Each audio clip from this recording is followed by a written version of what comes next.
توانائی دیتی ہے, پورا مضمون باندھا ہے. اعلیٰ حضرت کہتے ہیں بہروپیہ تھا, مداری, روپ بدل بدل کے دکھایا کرتا تھا, بادشاہوں سے انعام لیتا تھا. ایک دن اورنگزیب عالمگیر کے پاس آ گیا, کہنے لگا میں روپ بدلوں گا, اگر آپ پہچان نہ سکے تو میں انعام لوں گا. آپ نے فرمایا میں کوئی ایسے ویسا بادشاہ نہیں. کہا مجھے دھوکہ دینا مشکل ہے. کہا نہیں میں روپ بدلوں گا. حضرت اورنگزیب عالمگیر بڑے نیک بادشاہ گزرے, بڑے پرہیزگار. وہ بہروپیہ کہنے لگا میں روپ بدلوں گا, آپ نہیں پہچان سکیں گے. فرمایا چل جتنا تیرے اندر زور ہے لگا لے. حضرت نے اعلان کیا کہ میں نے فوجی بھرتی کر دے, 2 ماہ کے بعد ٹیسٹ ہوگا. وہ 2 مہینے دوڑتا رہا, رنگ روپ بناتا رہا, آیا ٹیسٹ دینے, 2-3 سپاہیوں کا امتحان لیا. اس کی باری آئی تو 10 روپے دیے, کہنے لگے تیرے آنے جانے کا کرایہ میں نے تجھے پہچان لیا ہے. کچھ دنوں کے بعد جانے لگے سفر پر, تو بھکاری آ گئے خیرات مانگنے. اس نے بھی سارے منہ پر سیاہی مال لی, کپڑے پھاڑ لیے, سر کے بال مڈا لیے, پگے تک کٹا لی, بدرنگ ہو کے آیا. کاسا آگے کیا تو حضرت نے 10 روپے ڈالے, کہنے لگے تیرے آنے جانے کا کرایہ میں نے پہچان لیا ہے. کچھ دن گزرے تو ٹیچر کی ضرورت تھی. اس نے مونچھیں بڑی کر لی, داڑھی نکلی لگا لی, سر پہ جنا کیپ پہن لی, ایک شیروانی لے لی اور ہاتھ میں چھڑی پکڑ کے آیا. کہنے لگا میں استاد ہوں, 2-4 بندوں کا امتحان لیا, اس کی باری آئی تو 5 روپے دیے, 10 روپے دیے, کا تیرا کرایہ میں نے پہچان لیا. 2 سال گزر گئے. وہ جب بھی آتا حضرت پہچان لیتے. ایک دن سفر پہ جا رہے تھے, بہت بڑا لشکر تھا, جہاد کرنے جا رہے تھے اورنگزیب عالمگیر. تو دیکھا ایک پہاڑی ہے, پہاڑی پہ لوگ جا بھی رہے ہیں آ بھی رہے. اورنگزیب عالمگیر پوچھنے لگے یہاں کیا ہے؟ کہنے لگے بابا جی بیٹھے ہیں دعا کرتے ہیں, اللہ کے نیک بندے ہیں. اورنگزیب کہنے لگے یار پرانے لوگ سارے ہی اللہ والوں کو مانتے, یہ بھی مصیبت آئی ہے جتنی نہیں آئی ہے, سارے لوگ ہی مانتے. کہنے لگے ذرا میں دعا نہ کرا لوں, بچے کام جا رہا ہوں. اورنگزیب بادشاہ تھے, بادشاہ لوگ نازک مزاج ہوتے ہیں. گھوڑے سے اترے, بڑی مشکل سے پہاڑی پہ چڑھے, اوپر گئے تو لائن لگی ہے, بابا جی غار میں بیٹھے. کہنے لگے میں نے ملنا, میں اورنگزیب ہوں. انہوں نے کہا ہمارا بابا اس طرح کا پیر نہیں کہ امیر آئے تو رنگ اور ہو, غریب آئے تو اور ہو. یہاں اگر ملنا ہے تو لائن میں لگ جاؤ, سب ایک جیسے. اب لائن میں کھڑے ہو گئے, 50 آدمی آگے تھے. کہتے ہیں 51واں نمبر تھا. تھک گیا دھوپ میں کھڑا کھڑا. جب میں پہنچا غار کے دہانے تو میں نے بابا جی کے چہرے پہ نظر ڈالی تو بڑا نورانی چہرہ, بڑی خوبصورت لب و لہجہ. میں نے کہا میرے جیسا آدمی بھی پگڑی باندھ لے تو اچھا لگنے لگ جاتا ہے, بڑا خوبصورت انداز. کہتے ہیں میں ان کے پاس اتحیات کی حالت میں بیٹھ گیا. میں نے کہا حضور میں جا رہا ہوں جہاد کرنے, دعا کرنا. بزرگوں نے ہاتھ اٹھائے, اللہ اس کی مدد فرما, دین کو غلبہ عطا فرما, اسے دین کا سچا پکا سپاہی بنا. پھر تھپکی دی, 2-4 نصیحتیں نکال ڈالی. دیکھنا ظلم نہ کرنا, زیادتی نہ کرنا, جب تو جیت کر نہ کرنا, غرور نہ کرنا, نصیحتیں بھی کر دی. کہتے ہیں اب جب میں اٹھا تو 2-4 دینار بطور نذرانہ مسلح کے نیچے رکھے, اور الٹے قدم جب میں غار سے اترا انہوں نے رومال جاڑا اور اٹھ کے کھڑے ہو گئے. کہنے لگے آج نہیں تو نے پہچانا, آج نہیں تو نے پہچانا, میرا انعام بنتا ہے, آج نہیں پہچانا, لا پیسے. اورنگزیب کہنے لگا یار تو نے حد کر دی, کہاں چڑھا کہاں کھڑا رہا, دھوپ میں تھک گیا, کمال کر دی بھائی تو نے. پتا تو کیا لے گا, اب تو جلدی بتا, وہ کتنے لوگ پیچھے دھوپ میں کھڑے ہیں, لشکر سارا کھڑا ہے, کیا لے گا؟ اس نے کہا سب سے قیمتی ہیرے وہ ہے جو تیرے سر کے تاج میں لگے ہوئے, مجھے تیرا تاج چاہیے. او بھائیو سننا اور یاد رکھنا, میرے اعلیٰ حضرت کہتے ہیں بادشاہ نے سر کے اوپر سے تاج اتارا, بہروپیے کے قدموں میں رکھا اور کہنے لگے یہ لے, اور یہ تو تیرا مانگنے پر میں نے دیا ہے نا, میں واپس آتا ہوں تو آنا, میں اپنی مرضی سے بھی تجھے دوں گا. تو نے اورنگزیب جیسے بندے کو دھوکہ دیا, آنا میں اس وقت بھی دوں گا. وہ دے کر بس بات ختم ہو گئی, حد ہو گئی. دے کر کہتے ہیں جب میں پلٹا نا واپس, بہروپیے نے آواز دی بادشاہ ٹھہر جا. تو میں نے پلٹ کے دیکھا تو کہنے لگے یہ اپنا تاج لے جا, اٹھا اور لے جا. میں نے کہا 2 سال بیت گئے تجھے محنت کرتے, آج قابو آیا تو لے جاؤ. کہنے لگا لے جا, مسئلہ سمجھ میں آ گیا. میں نے کہا مجھے بھی تو سمجھانا. کہتے ہیں وہ پھوٹ پھوٹ کے رویا, اس کی آنکھیں برس پڑی, سیلاب کی طرح آنسو بہہ نکلے, تڑپا اور رو کے کہنے لگا بادشاہ میں نے جھوٹ موٹ رسول اللہ کی غلامی اختیار کی تھی, جھوٹ موٹ کی داڑھی, جھوٹ موٹ کی پگڑی, جھوٹ موٹ کا فقر, میں نے جھوٹ موٹ نبی پاک کا لباس پہنا ہے, تو تیرے جیسے بادشاہوں کے تاج میرے قدموں میں آ گئے ہیں. اگر میں سچ مچ رسول اللہ کا غلام بنوں گا تو اللہ کیا کچھ عطا فرمائے، اللہ کتنی نعمتوں سے نوازے۔ میرے اعلیٰ کیا فرماتے ہیں؟ اعلیٰ حضرت فرماتے ہیں فرشتے بھی کرتے ہیں تعظیم میری۔ کون جی؟ اللہ ایسا عقیدہ بھی کم ملے گا جو بریلی کے امام کا عقیدہ ہے، ایسا بھی کم۔ کہتے ہیں فرشتے بھی کرتے ہیں تعظیم میری۔ کیوں؟ فرمانے لگے فدا ہو کے ان پر یہ عزت ملی۔ بغداد کے ایک درویش عالم تھے، تو وہ جب بھی نماز پڑھاتے نا تو کسی تاجر کی 2 بیویوں کے بارے میں دعا مانگتے۔ توجہ ہے میری بات پر؟ نماز پڑھاتے تو کہتے اللہ اس تاجر کی 2 بیویوں کو اپنی خاص رحمتیں عطا فرما۔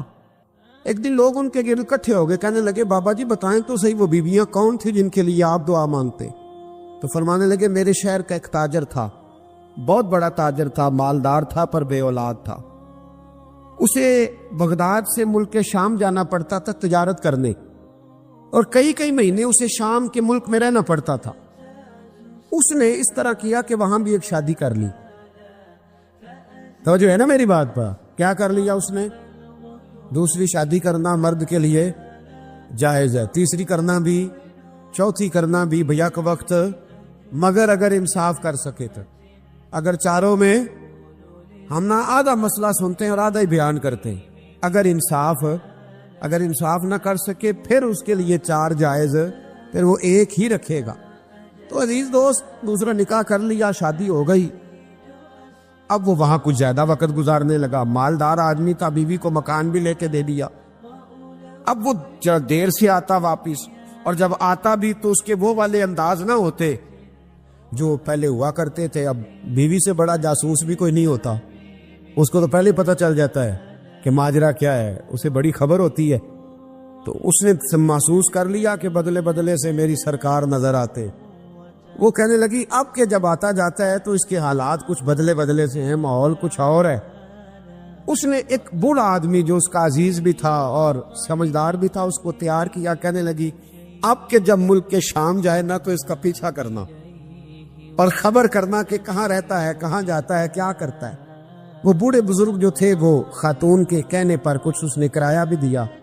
وہ اس تاجر کے پیچھے گئے اور واپس آ کے خبر دی، کہنے لگے کہ یہ تو 2-3 سال بیت گئے، اس نے وہاں بھی شادی کی ہوئی ہے، تجھے بتایا ہی نہیں۔ بی بی بڑی سمجھدار تھی، حوصلہ مند، زیرت، اس نے شور نہیں مچایا۔ اس نے کہا کہ میں نا اب جب آئے گا نا تو طریقے سے بات کروں گی اور پوچھوں گی کہ ایسا کیوں کیا۔ اور یہ بھی اس نے آ کے بتایا کہ اگر تیرے ساتھ نکاح کے بعد اسے اولاد نہیں ملی تو اولاد وہاں بھی کوئی نہیں، یہ مکمل تفصیلات۔ اب جب اس دفعہ خامند آیا تو آتے ہی وہ بیمار ہو گیا، کمزور ہونے لگا۔ اب خاتون نے مناسب نہیں سمجھا کہ آتے ہی دڑام سے میں اس کے سر پر یہ بت یہ پھوڑ دوں کہ تو نے نکاح کیا ہوا ہے اور مجھے بتایا نہیں۔ وہ ذرا تسلی میں رہی، کچھ وہ بیمار تھا، حوصلہ رکھا، خدمت کرتی رہی۔ کچھ دن گزرے تو وہ تاجر انتقال کر گیا، فوت ہو گیا۔ اب راز کھل نہ سکا، عدت گزاری، اور جب سارا مال جمع کیا نا تو اشرفیوں کی بوریاں بھر گئی۔ سارا مال اس بی بی کا، 4 بوریوں میں اشرفیاں، 4۔ یہاں تو پیٹ کا دوزخ ہے، معاذ اللہ بھرتا ہی نہیں۔ حل من مزید، حل من مزید۔ وہ جو کہتے تھے نا کہ بس باہر چلا جاؤں اور باہر میں کچھ تھوڑے سے پیسے کما کے 2-3 سال میں لوٹ آؤں گا، پھر یہاں آ کے کوئی کاروبار کروں گا، وہ گئے ہیں تو واپس نہیں آئے۔ وہ جو کہتے تھے نا بس میں نے اتنا سا کاروبار کرنا ہے کہ مکان بن جائے، انہوں نے 4 مکان بھی بنا لیے ہیں، لیکن بریک حل من مزید کی دوڑ ہے۔ اب 4 بوریاں اس عورت نے چھپائے رکھی، کوئی بندہ نہیں جانتا بغداد میں کہ ملک کے شام میں تاجر کی دوسری بیوی بھی ہے۔ جب وہ فارغ ہوئی تو اس نے اس بوڑھے جاسوس کو پھر بلایا اور 2 بوریاں اونٹ پہ رکھی، خود بھی ساتھ بیٹھی اور ملک شام گئی۔ اللہ اکبر۔ وہ بزرگ کہتے ہیں میں ایسے نہیں دعا کرتا۔ اس کو جا کے کہنے لگی میں اکیلی وارث نہیں ہوں، آدھے کی وارث تو بھی ہے۔ میں اکیلی وارث نہیں، یہ تقسیم وراثت ہے، آدھی کی وارث تو بھی ہے، تو رکھ اپنے پیسے۔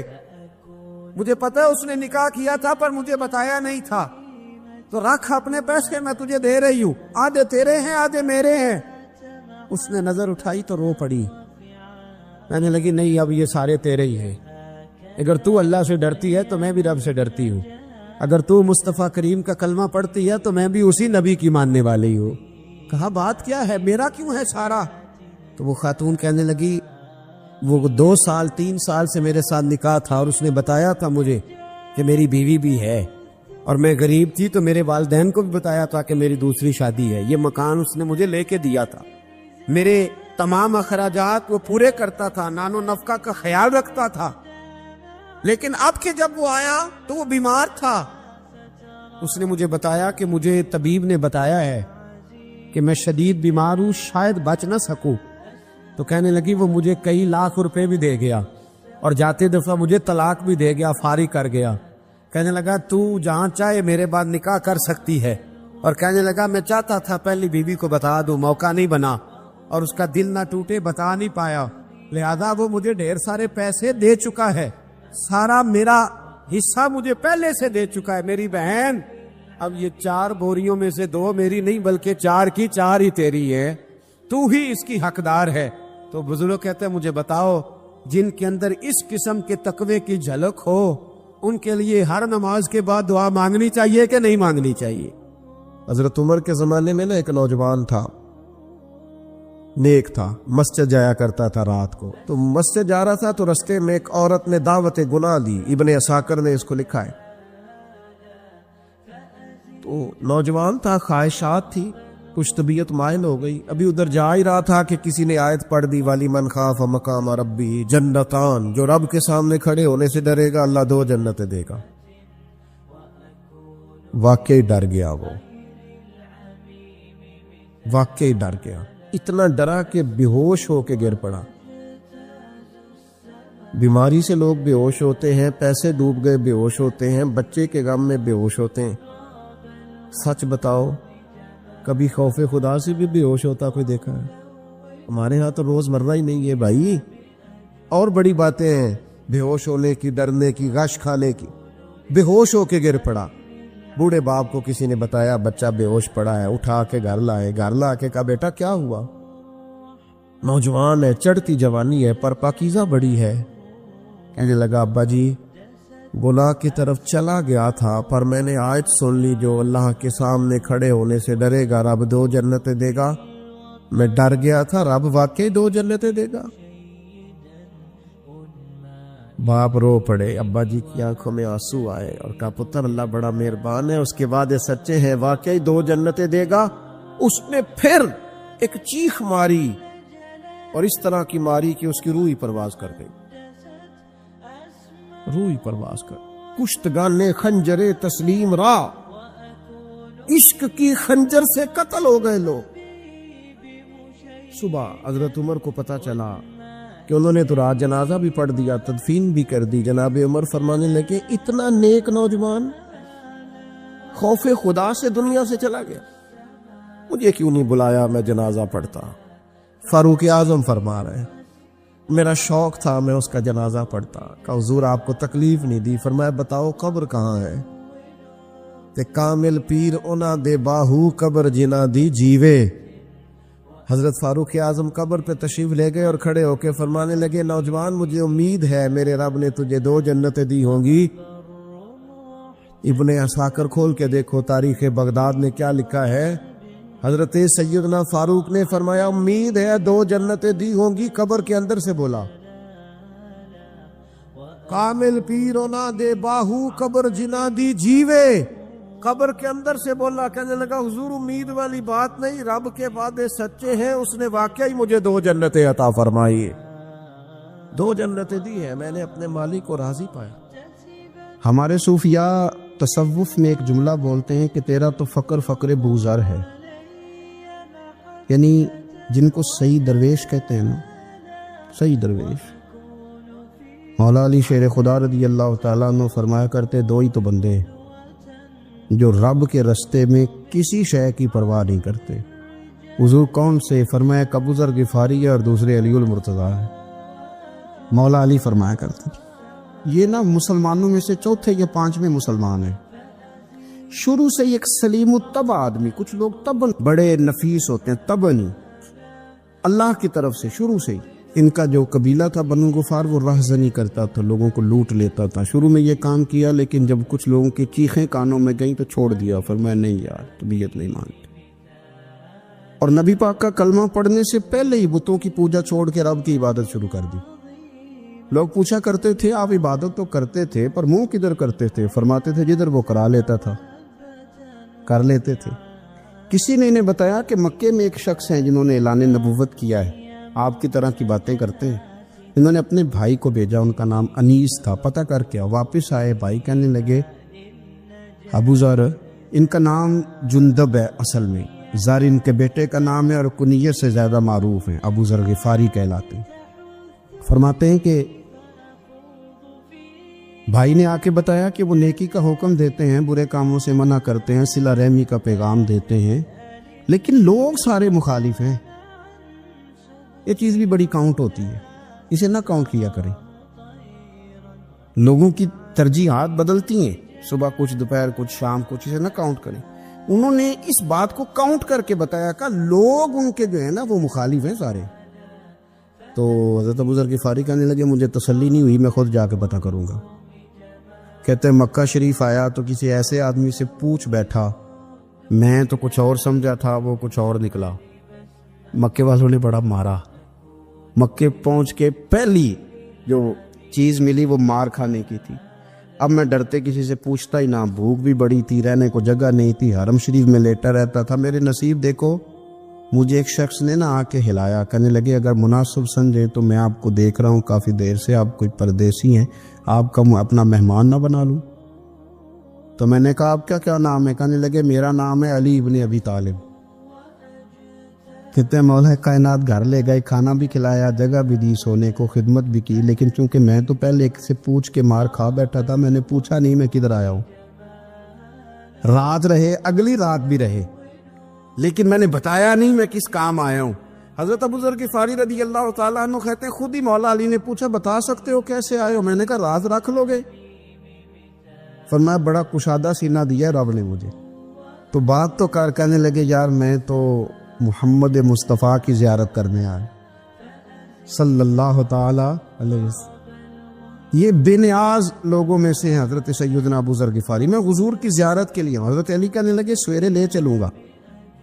انسان بزدل نہیں ہوتا، ہر انسان بزدل نہیں ہوتا، اور بلا وجہ ٹکراؤ کی پالیسی بنا لینا یہ بھی سیانے لوگوں کا کام نہیں۔ حکمت کے تقاضوں کے مطابق چلنا یہ بھی دلیر لوگوں کا ہی کام ہوتا ہے۔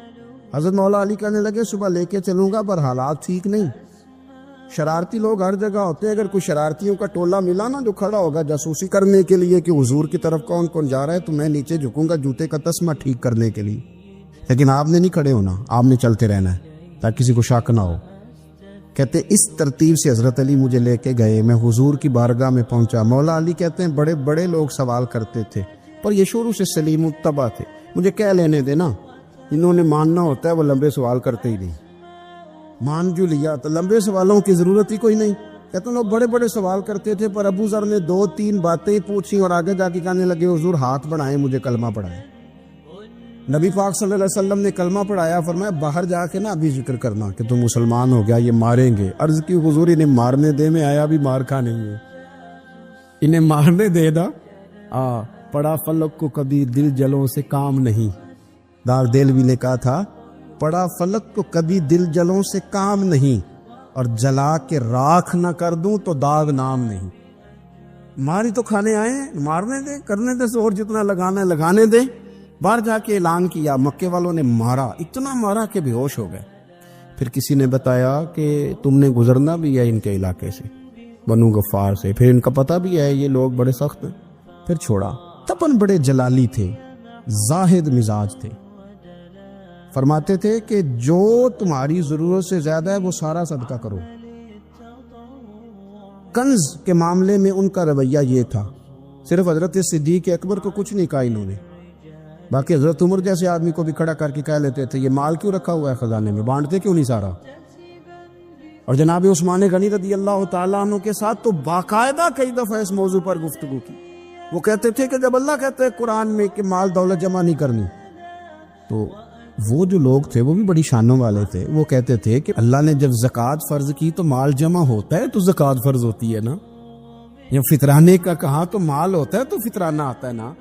تو آپ جو کہہ رہے ہیں وہ ٹھیک ہے، پر آپ اعلیٰ بات کر رہے ہیں تقوی کی، سارا بانٹو. تو حضرت ابو ذر غفاری کہتے تھے چلو ٹھیک ہے تمہاری بھی بات مان لیتا، پر یہ بتاؤ مدینے والے کا اپنا طریقہ کیا ہے؟ کہ بھئی حضور کا طریقہ تو وہی ہے جو آپ بتا رہے ہیں. تو فرمانے لگے پھر اس رستے نہ چلے جو رستہ مدینے والے رسول کا ہے.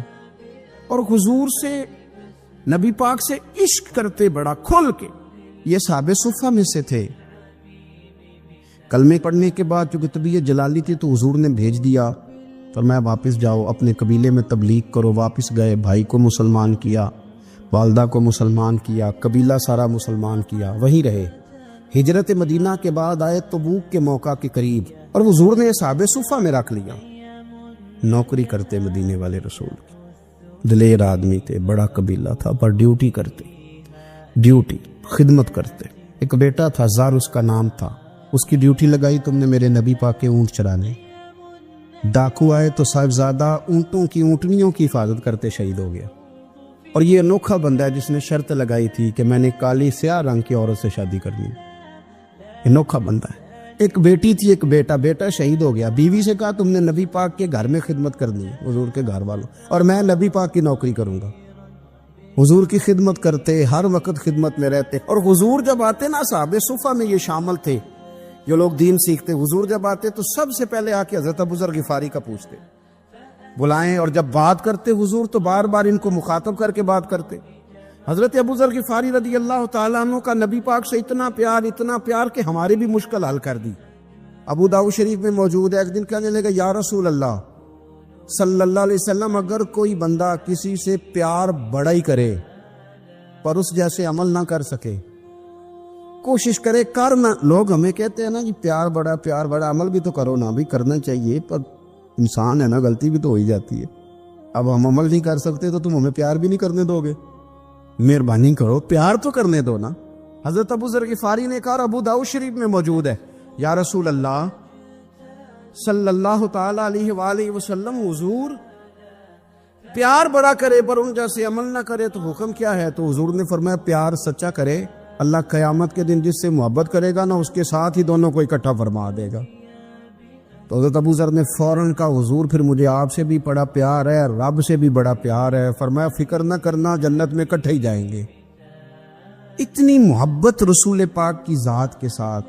حضور کی نوکری کرنا. ایک دن خدمت کرتے کرتے سو گئے. حضور مسجد میں آئے پتہ کرنے کہ ابو ذر آرام کر رہا ہے. یہ بھی مزہ ہوتا ہے، خیال رکھنا اپنے درویشوں کا، کیا کھایا، کیا پیا، کہاں سوئے. حضور رات کو آئے، یہ سوئے ہوئے. فرماتے ہیں حضور نے میرا انگوٹھا ہلایا، میں اٹھ کے بیٹھ گیا. حضور بھی میرے پاس بیٹھ گئے. اور میں ابو ذر بڑا پیار کرتے ہو، سونے آپ کو پتہ ہی ہے. کہ یار تو بڑی نوکری کرتا ہے، ایک دن وہ بھی آئے گا جس دن تجھے میری مسجد اور میرے شہر سے جانا پڑے گا، پھر کیا کرو گے؟ تو عرض کی حضور کسی کی طاقت ہے مجھے آپ کے شہر سے نکالے؟ میں تلوار نکال لوں گا. نبی پاک نے فرمایا تلوار نہ نکالنا، یہاں تمہیں بھیجا جائے چپ کر کے چلے جانا. حضور کب تک؟ فرمایا جب تک اللہ تیری اور میری ملاقات نہیں کرا دیتا، یعنی وصال تک. یہ واحد شخص ہے کہ حضور کے وصال ظاہری کا وقت آ گیا تو فرمایا کوئی میرے ابو ذر کو بلاؤ. جب یہ آئے تو حضور لیٹے ہوئے تھے، یہ جھکے نبی پاک کی طرف، حضور میں حاضر ہو. تو حضور نے پکڑ کے سینے کے ساتھ لگا لی. میرے رسول پاک صلی اللہ علیہ وسلم کی خدمت میں ایک دفعہ عرض کرنے لگے، حضور مجھے صوبے کا گورنر بنا دے. تو نبی پاک نے فرمایا ابو ذر میں عہدے پسند نہیں کرتا، تو تمہیں بھی میں کہتا ہوں عہدہ نہ لینا، تمہیں بھی کہتا ہوں عہدہ نہ لینا. فرمایا ابو ذر میں جو چیز اپنے لیے پسند کروں گا تمہیں بھی اسی کا مشورہ دوں گا. تم بندے اچھے ہو پر یہ کام تمہارے بس کا نہیں ہے. بڑے زاہد آدمی. میرے رسول کریم صلی اللہ تعالی علیہ وآلہ وسلم نے ان کے بارے میں فرمایا جس طرح نبیوں میں حضرت عیسیٰ علیہ السلام ہوئے. حضرت عیسیٰ دیکھیں نا، انبیاء میں اللہ تعالیٰ نے ہر قسم کی عظمت نبیوں کو دی. جناب سلیمان علیہ السلام کا تو تخت بھی ہوا میں اڑتا تھا، جن تک تابع دار تھے. اور نبیوں میں حضرت عیسیٰ بھی ہیں جن کے پاس گھر بھی کوئی نہیں، شادی بھی کوئی نہیں کی، اینٹ سرانے رکھ کے تکیہ بناتے. ایک ان کے پاس کنگھی تھی اور ایک پیالہ تھا. دیکھیں جو بندہ نیک ہو نا وہ بھی نیک ہیں، اللہ کے نبی ہیں. آپ اپنا تقوی مسلط نہیں کریں گے. جو وہ کر رہے ہیں وہ بھی مخلص ہو کے کر رہے ہیں. حکومتیں جو چلانی ہیں تو وہ کس نے چلانی ہے؟ اگر نیک بندے نہیں آئیں گے تو غلط لوگ آئیں گے، قوموں پہ ظلم کریں، وہ بھی اپنی جگہ ٹھیک ہے. لیکن یہ جو کر رہے ہیں یہ بات بھی اپنی جگہ بالکل ٹھیک ہے. ہم پتہ کیا کرتے ہیں، ہم چیزوں کو مسلط کرتے ہیں، ایک دوسرے پر مسلط نہیں کرے چیزوں کو. آپ جو کر سکتے ہیں، جو رستہ آپ کو صحیح لگتا ہے اختیار کر لیں. یہی تو ہمارے دین کا حسن ہے کہ سارے رستے واضح کر کے ہمیں دکھاتا ہے. حضرت عیسیٰ علیہ السلام نے ایک دن دیکھا کہ ایک بندہ نا انگلیوں کے ساتھ اپنے بال سیدھے کر رہا ہے، تو آپ نے فرمایا یار کنگھی کے بغیر بھی کام چل سکتا ہے. کنگھی بھی خیرات کر دی. دیکھا ایک بندہ ہاتھ کا تکیہ بنا کے لیٹا ہے، تو فرمایا اینٹ بھی دے دو، کسی کے کام آ جائے. ایک دن دیکھا کہ ایک بندہ نا یوں چلو میں پانی پی رہا ہے، فرمایا پیالہ بھی رہنے دو، اس کے بغیر بھی کام چل ہی جاتا ہے. جناب عیسیٰ کا یہ زہد تھا. میرے نبی پاک علیہ السلام نے فرمایا جس نے جناب عیسیٰ کا زہد دیکھنا ہو وہ میرے ابو ذر غفاری کو دیکھے. ان کو دیکھے، یہ دنیا میں جناب عیسیٰ کے زہد کے مطابق چلتے پھرتے ہیں. ساری زندگی دولت کو، مال کو پسند نہیں کیا. جہاں رہتے تھے ایک گورنر صاحب نے 300 دینار تحفے میں بھیجے. تو ایک ہوتا ہے نا بندہ کہتا نہیں نہیں ضرورت نہیں.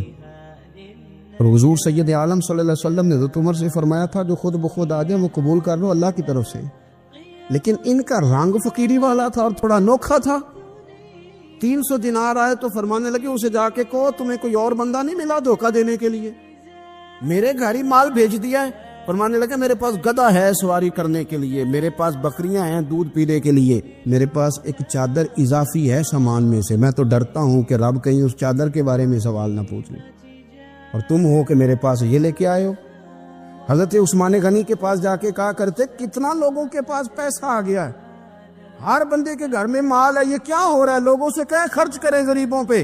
عثمان غنی فرمانے لگے تمہیں تو خوش ہونا چاہیے کہ میرے دور میں لوگ خوشحال ہو گئے. آپ فرمانے لگے نہیں، وہ والا رنگ زیادہ بہتر ہے جو مدینے والے نے اختیار فرمایا، کیونکہ کچا رنگ للاری والا چڑھدا تے لیندا رہندا عشق تیرے دا رنگ محمد، جدوں چڑھ جائے پھر نہیں لیندا.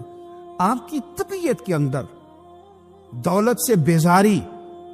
حضرت ابو درداء، حضرت ابو موسیٰ اشعری، حضرت ابو ہریرہ رضی اللہ تعالی عنہ، یہ سمجھ لیں ان کے کلاس فیلو تھے، ان کے ساتھ پڑھا تھا انہوں نے. حضرت ابو ذر غفاری ان پر بھی جلال کرتے. آپ یقین کریں کہ طبیعت نا ایسے کیف میں آ گئی ان کو پڑھ کے. ان کو پڑھا جب کچھ دنوں سے تو کچھ انوکھا، یہ انوکھی وجہ ہے، سارے زمانے سے نرالے ہیں. یہ بندے کون سی بستی کے یار اب رہنے والے ہیں، یہ کس طرح کے لوگ ہیں، کیا سوچ ہے. حضرت ابو درداء رضی اللہ تعالیٰ عنہ کے گھر کے قریب سے گزرے تو حضرت ابو درداء مکان بنا رہے تھے. کیا جملہ کہا، تڑپ گئی روح. فرمانے لگے ابو درداء تجھ سے مجھے یہ امید نہیں تھی یار. فرمایا کیا ہوا؟ فرمانے لگے اب تیرا مکان بنانے کے لیے بھی اللہ کے بندوں کی پشتوں پر اینٹیں رکھی جائیں گی. تیرا مکان بنانے کے لیے رب کے بندوں کی پشتوں پر اینٹیں تیرے لیے. حضرت ابو درداء نے گردن جھکا لی. فرمایا یار جہاں تو ہے نا تو بالکل ہی ٹھیک کہتا ہے. کیوں؟ میرے نبی پاک صلی اللہ علیہ وسلم نے فرمایا اس زمین کے اوپر اور آسمان کے نیچے ابو ذر غفاری سے سچا بندہ کوئی نہیں، ان سے زیادہ سچا کوئی نہیں. فرمایا تو ٹھیک کہتا ہے یار، صحیح کہتا ہے. حضرت ابو موسیٰ اشعری رضی اللہ تعالیٰ عنہ کو گورنر بنا دیا گیا عراق کا. اب حضرت ابو موسیٰ اشعری صحابہ میں ایک بڑے جلیل القدر صحابی ہے، اور ان کی عظمتیں، رفعتیں، بلندیاں کیا کہنا، بڑی گہری دوستی تھی. لیکن جب وہ گورنر بن گئے نا تو آپ نے فرمایا بس بھئی اب تو نے عہدہ لے لیا ہے، یہ بندے کو ٹھیک نہیں رہنے دیتی تھی، اب تو عہدے میں چلا گیا. بڑی مدت کے بعد ملاقات ہوئی حضرت ابو موسیٰ اشعری کے ساتھ. وہ دوڑ کے آئے حضرت ابو ذر غفاری کے گلے ملنے، میرا بھائی میرا بھائی. فرمایا پیچھے ہٹ جا، میں نہیں تیرا بھائی، تو گورنر ہے، میں غریب آدمی ہوں، اپنا کام کر. پھر دوڑ کے آئے. فرمایا ابو ذر تو میرا بھائی ہے یار، اکٹھے پڑھتے تھے حضور. فرمایا نہیں، جا تو نہیں میرا بھائی. پھر آئے. جانتے تھے نا یہ سچا بندہ ہے، یہ سچا بندہ ہے، یہ تقریروں والا نہیں، صرف وعظوں والا نہیں، اس کے اندر بھی بڑی سچائی ہے. قریب آئے، آ کے کہا یار تو میرا بھائی ہے، میرے سینے لاگ۔ فرمانے لگے تو تیسری بار آیا ہے، مومن ہے، میں منہ نہیں موڑ سکتا، پر پہلے مجھے بتا گورنر بننے کے بعد تو نے مکان کتنے بنائے، باغ کتنے لگائے، چکیاں کتنی لگائی، کتنے تو نے چیزیں بنائی ہیں، پہلے بتا۔